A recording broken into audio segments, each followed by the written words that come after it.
We started doing work on sports washing in about 2020, and we came to it through our Bahraini partner, Syed Al-Waday, that I'm sure some of you will know from the Bahrain Institute for Rights and Democracy.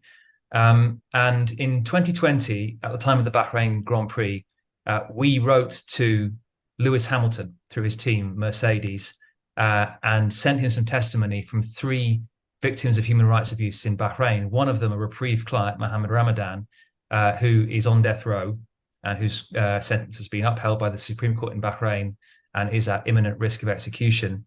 And the next year, Syed was in contact with Mohammed Ramadan's family, and his son, Ahmed, who you can see on the top right of the screen, wrote directly to Lewis Hamilton and sent a lovely picture of Hamilton driving his Formula One car.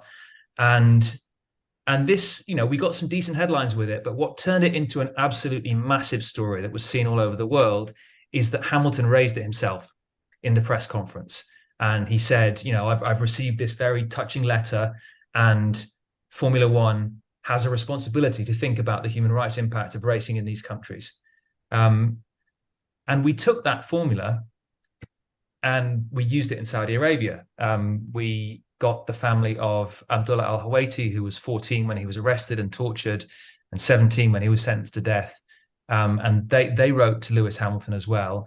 And again, Hamilton at the press conference in Jeddah, directly before the Grand Prix, said, I've received this mind-blowing letter from someone who was 14 years old when I think he said a 14-year-old on death row, slight inaccuracy, but he raised this case of Abdullah al-Hawaiti.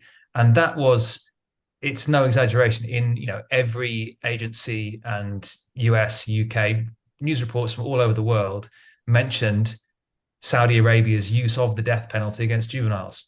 And so we were able to turn this opportunity of the Grand Prix into an incredible opportunity for us to highlight one of our clients' cases.